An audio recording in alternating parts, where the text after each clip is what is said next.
Vamos a grabar. Bien, en el contenido de la clase de hoy vamos a hablar de lo que es la datiloscopía, una de las ramas de la criminalística. La datiloscopía, ¿qué es lo que tiene como objeto de estudio?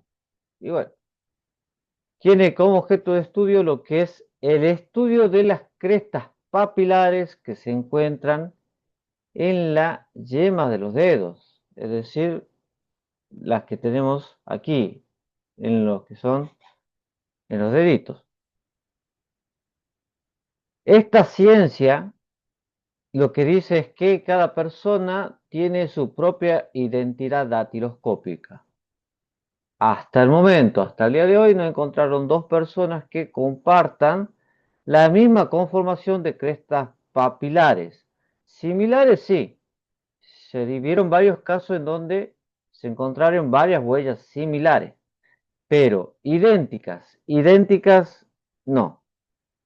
Es como si fuera prácticamente el ADN de una persona, lo que es la conformación de estas crestas papilares.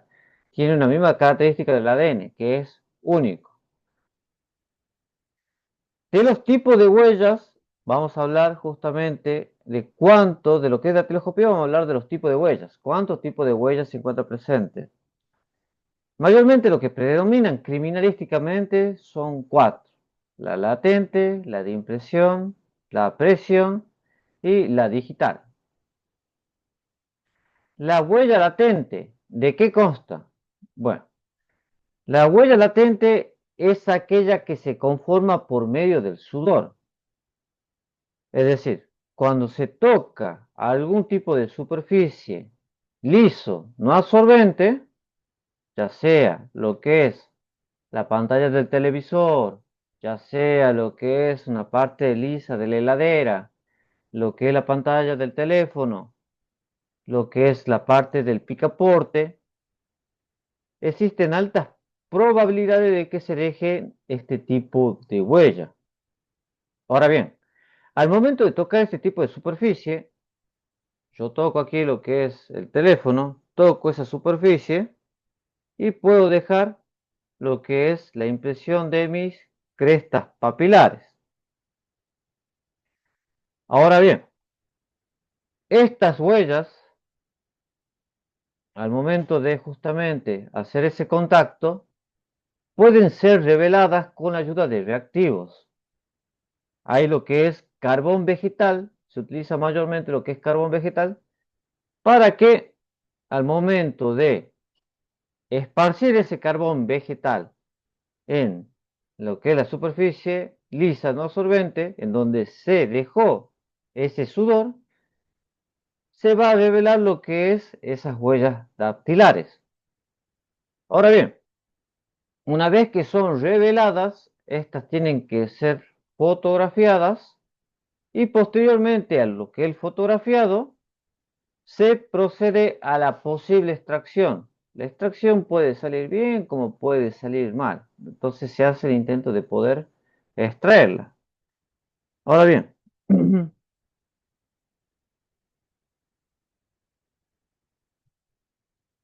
vamos con la siguiente tipo de huella, la que es de impresión. La huella de impresión es aquella huella que se conforma por medio de algún tipo de empastamiento, algún tipo de fluido que nosotros tengamos en nuestras crestas papilares.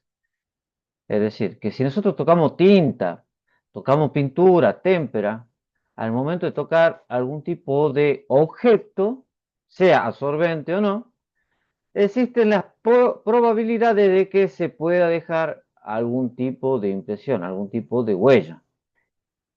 Por ejemplo, yo puedo tocar un cuerpo ensangrentado y posteriormente tocar lo que es un picaporte, tocar una pared, tocar lo que es el barandal de la escalera.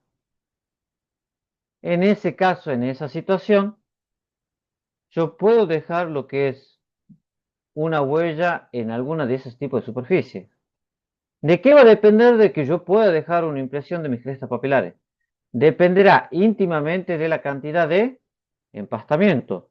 Si tengo mucho fluido en las crestas papilares, y bueno, al momento de tocar una superficie, va a salir un manchón, va a salir algo empastado. Entonces, medio complicado que pueda dejar una impresión de mis crestas papilares. Entonces, para que se deje este tipo de huella, tengo que tener un empastamiento dentro de todo equilibrado, es decir, no tengo que tener ni mucho ni poco. La calidad de la huella, la calidad de la huella de impresión, es proporcional a la cantidad de empastamiento.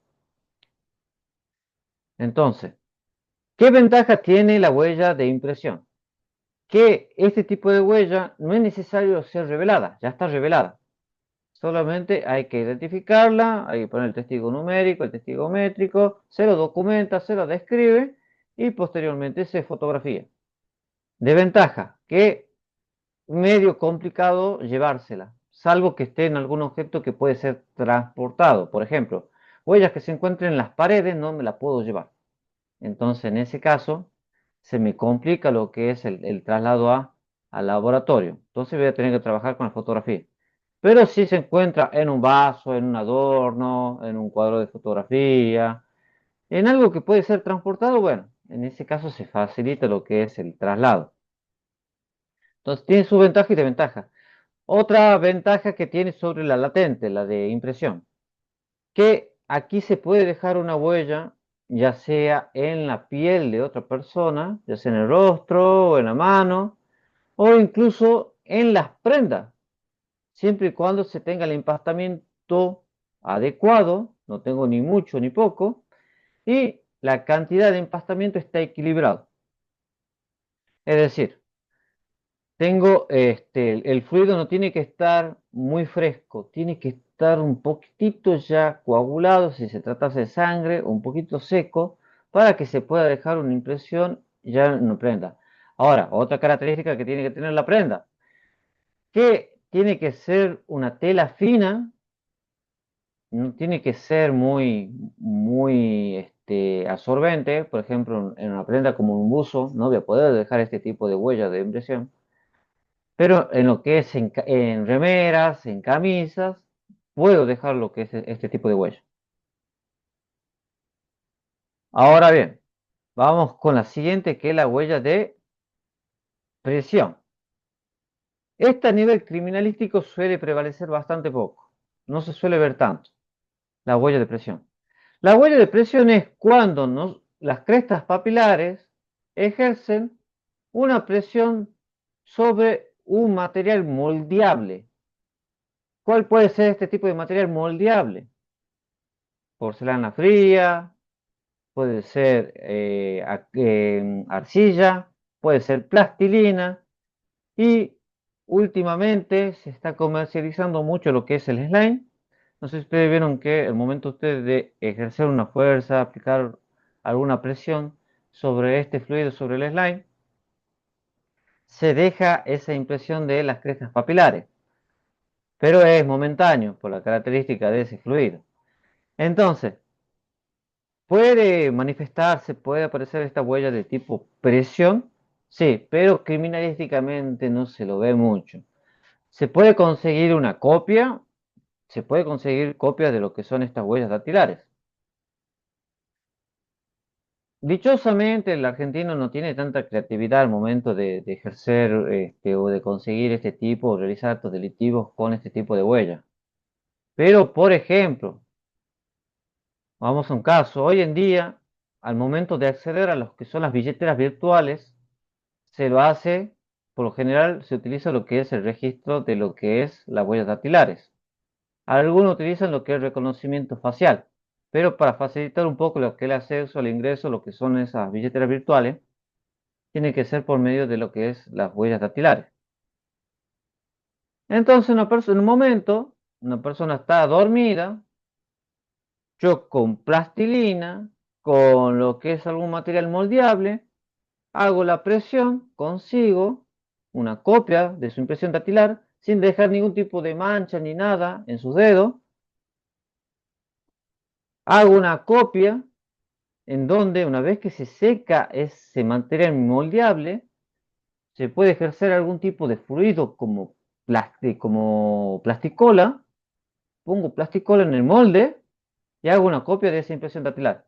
Luego utilizo un guante, pongo esa huella dactilar realizada con plasticola en el dedito, consigo el teléfono, ingreso rápido, desbloqueo por medio de esa impresión dactilar y puedo acceder a esa billetera virtual o al desbloqueo del teléfono y conseguir la información que yo desee. ¿Se puede realizar eso? Sí, la verdad que sí. Yo lo intenté con plasticola y se puede conseguir lo que es justamente una copia de una impresión dactilar de una persona y se puede desbloquear teléfonos justamente con ese método.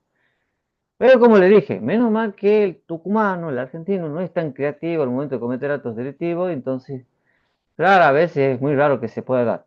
¿Puede pasar? ¿Se puede dar? De poder darse, se puede. Es decir, se puede cometer algún tipo de delito utilizando esta técnica, sí.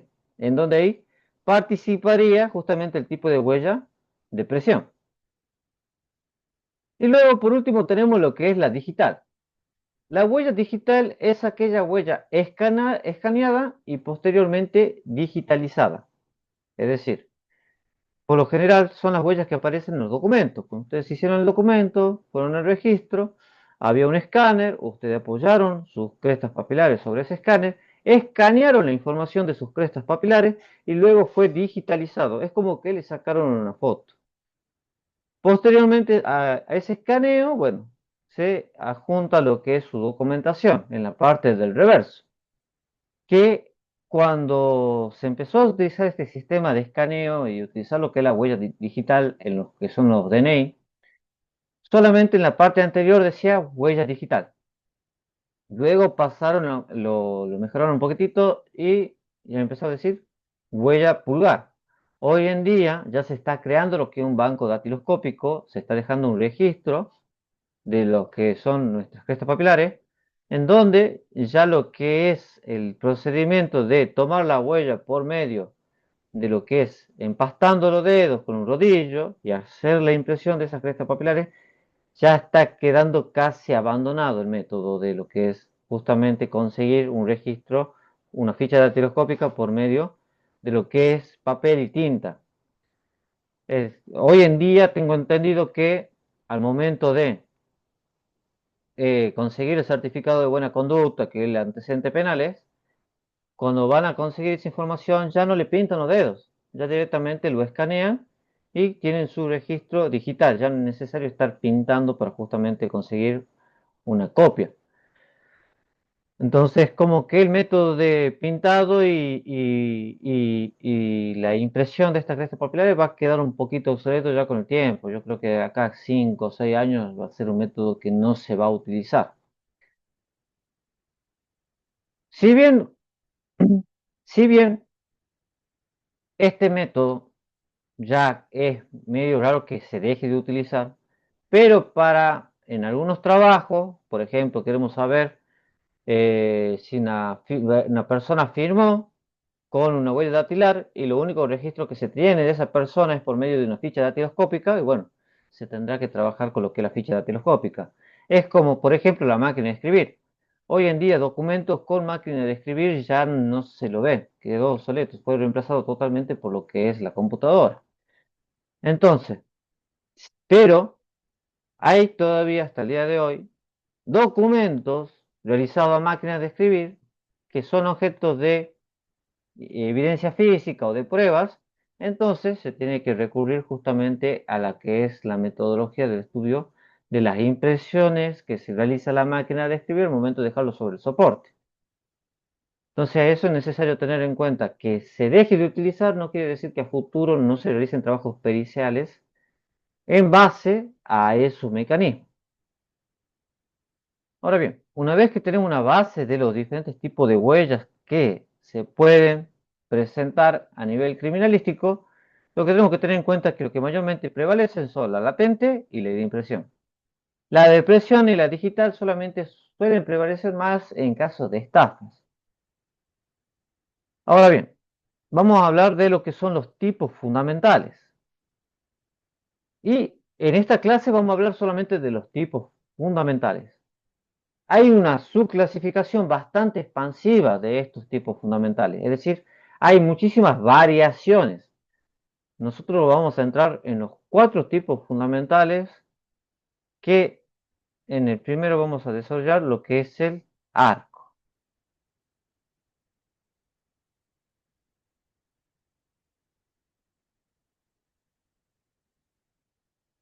Este tipo fundamental se conoce como arco.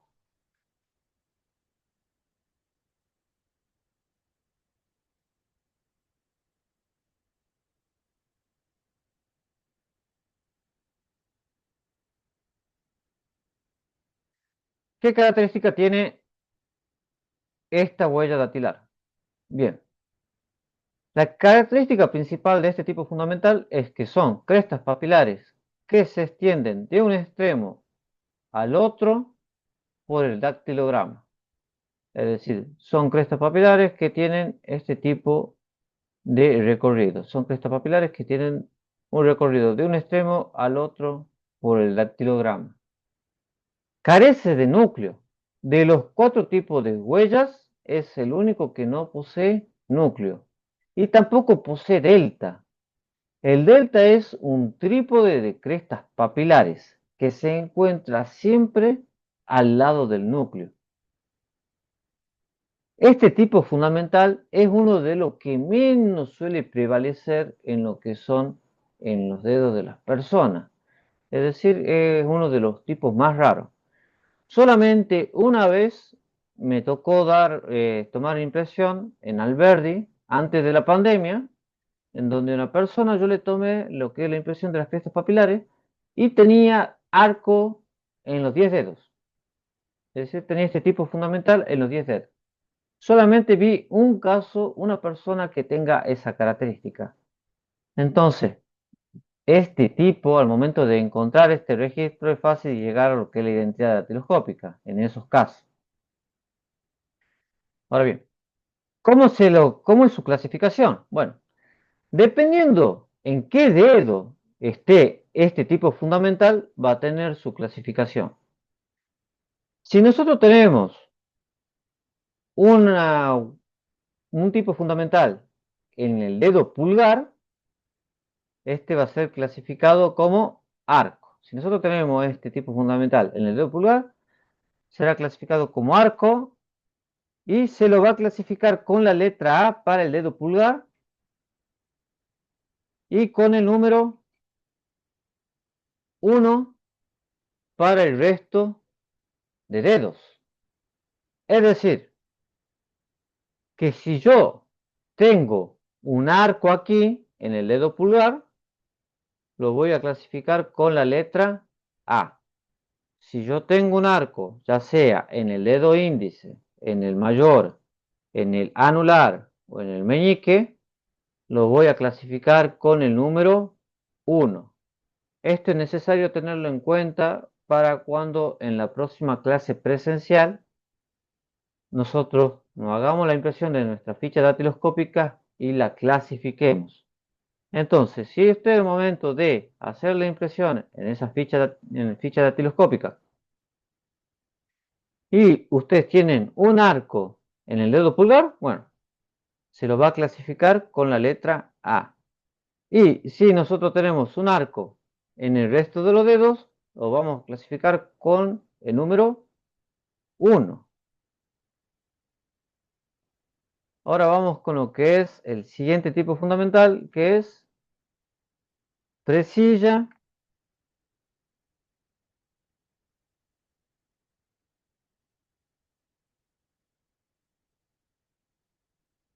interna.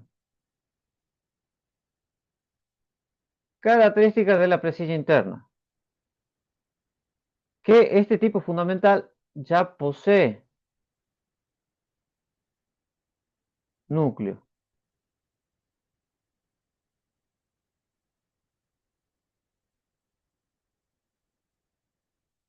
Además de poseer núcleo, también posee un delta.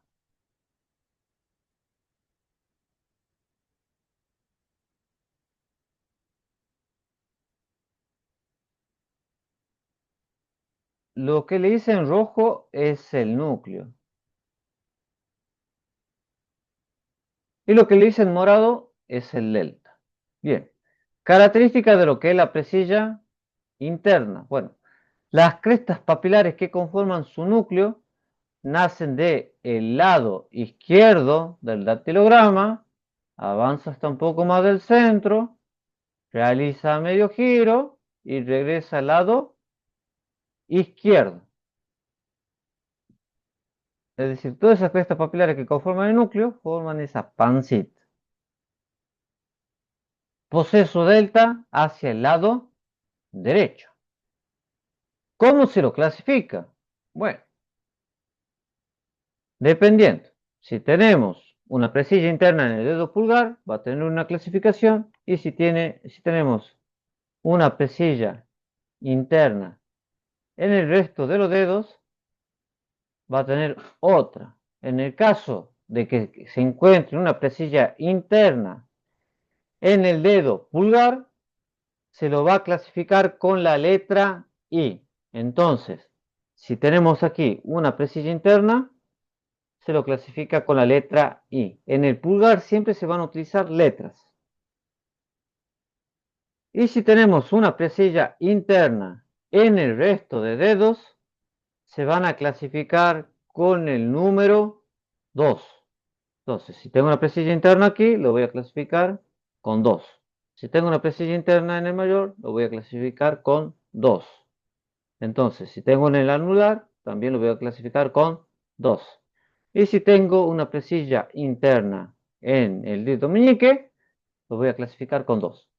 Entonces, aquí siempre letras, aquí siempre en estos dedos números. Vamos con la siguiente huella, que es la presilla interna.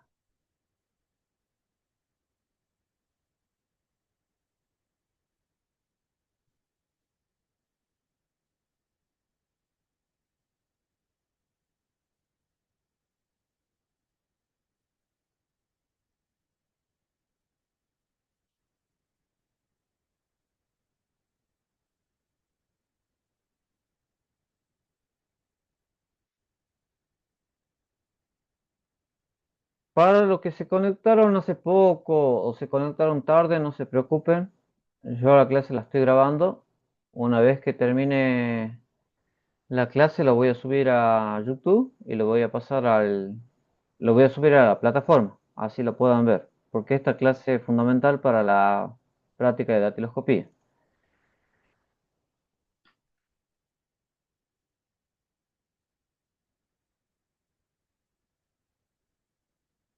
Presilla externa. Ahora bien,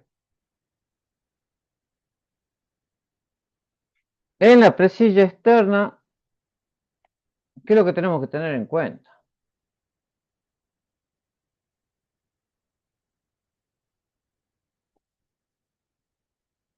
Que la única diferencia entre la presilla interna y la presilla externa es solamente de qué lado se generan las crestas papilares que conforman el núcleo de la misma. En este caso, la presilla externa son crestas papilares que nacen del lado derecho del datilograma, avanza hasta un poco más del centro, realiza medio giro y regresa a lo que es el lado derecho. Entonces estas crestas papilares avanzan, nacen del lado derecho, hasta un poco más del centro, realizan medio giro y regresan al lado derecho. Es decir que no hay mucha diferencia entre una presilla interna y una presilla externa. Su delta se encuentra localizado hacia el lado izquierdo.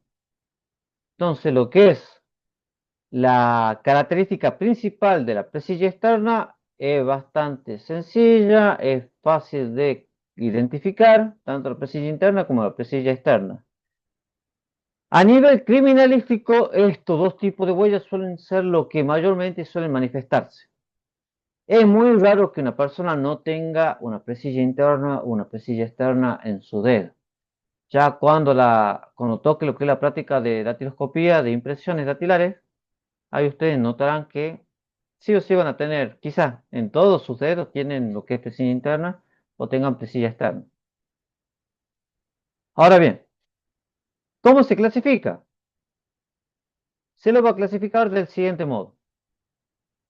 Si se tiene una presilla externa en el dedo pulgar, se lo va a clasificar con la letra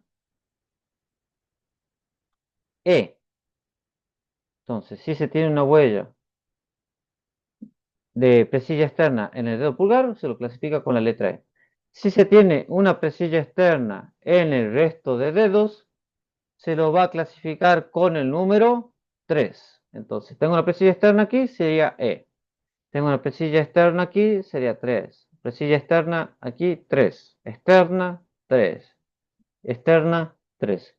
Es decir, que dependiendo en dónde yo tenga lo que es este tipo fundamental, voy a tener la clasificación dependiendo en qué dedo se encuentre. Vamos con el último tipo fundamental, lo que es el verticil. ¿Qué característica tiene? Que su núcleo se genera, tiene una forma de remolino, vórtice o espiral. Su núcleo se genera en el centro. Y otra característica que lo distingue es que este posee dos deltas. Uno para el lado derecho y otro para el lado izquierdo. Este tipo fundamental suele manifestarse, suele estar bastante presente, pero en los dedos donde mayormente suele prevalecer, suele manifestarse, es en el dedo pulgar. Entonces, ahora ustedes, si son un poco curiosos, traten de verse lo que es los dedos o pueden tocar lo que es la pantalla del teléfono y ahí va a aparecer su huella dactilar. Y quizás ustedes vean que en el dedo pulgar tenga lo que es este tipo, que es el verticil.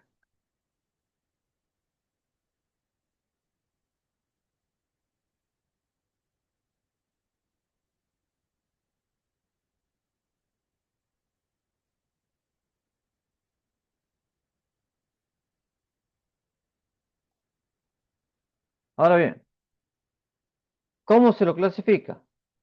Se lo clasifica con la letra B para el dedo pulgar y con el número 4 para el resto de dedos.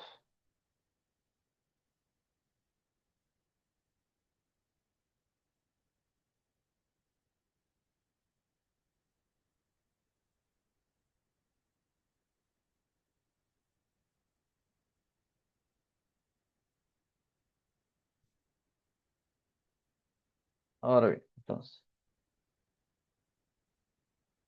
si tengo un verticilo en el dedo pulgar, lo voy a clasificar con la letra B.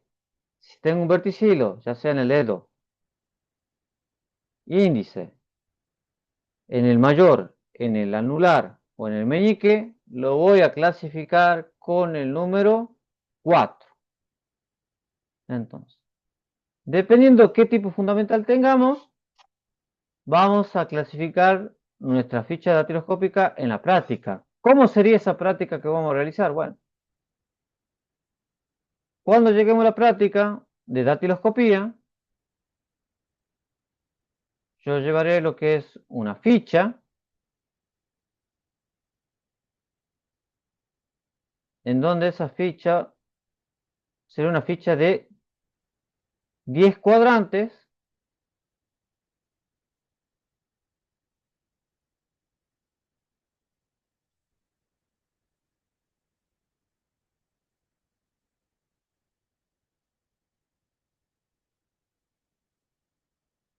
en donde en cada cuadrante se dejará lo que es la impresión de esas crestas papilares.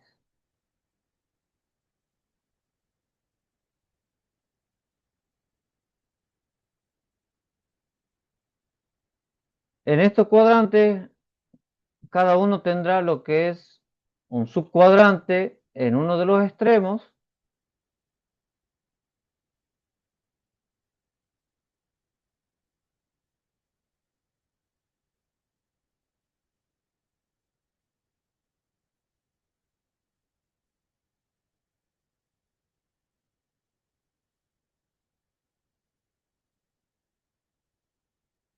que servirá para la clasificación de estas crestas papilares.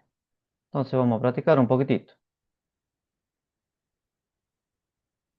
O sea, que al momento de armar la ficha, ustedes en algún momento le pintaron los dedos, le empastaron con ese fluido, esa pasta para justamente lo que es la impresión, y le pintaron aquí lo que son los deditos. Dejaron la impresión de esas crestas papilares.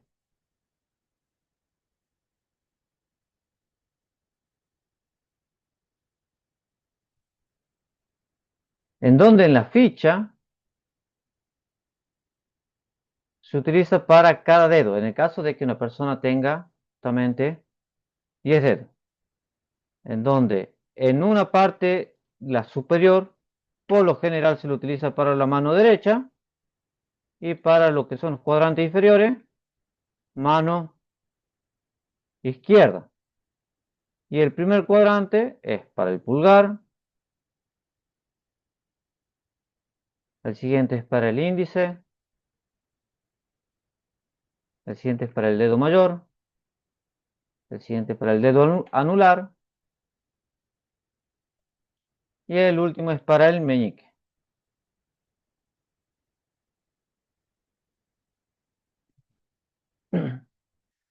Entonces, practiquemos un poco con el tiempo que nos queda. Voy a hacerlo con color rojo.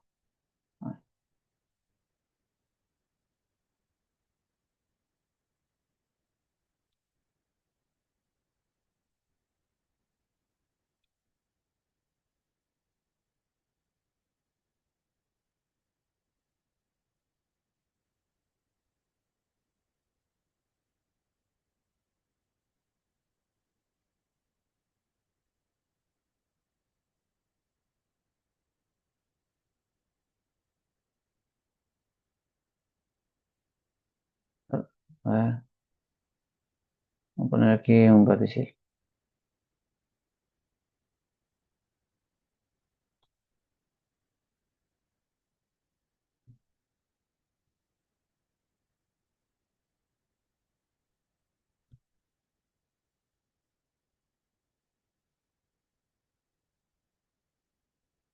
Bien, ahora, ¿cómo se lo clasifica? Bien, aquí tenemos lo que es crestas papilares que se extienden de un extremo al otro por el dactilograma. Tenemos un arco. ¿Cómo se lo va a clasificar? Bueno, para el dedo pulgar se utiliza letras. Entonces, como yo tengo un arco en el dedo pulgar, lo voy a clasificar con A. Aquí tengo un núcleo que nace del lado izquierdo. Entonces, tengo aquí lo que es una presilla interna. Y ya para el dedo índice tengo que clasificarlo con números. Entonces lo clasifico con 2. En el mayor tengo lo que es una presilla externa. Bueno, en este caso lo voy a clasificar con 3. En el siguiente tengo un arco, pero ya en el dedo anular. En este caso ya lo tengo que clasificar con 1. En la siguiente huella tengo un verticilo. Tengo un remolino en el medio. Bueno, en este caso, según la teoría, lo tengo que clasificar con el número 4. En el siguiente, mano izquierda, dedo pulgar, tengo un verticilo, lo tengo que clasificar con letras, entonces lo voy a clasificar con B.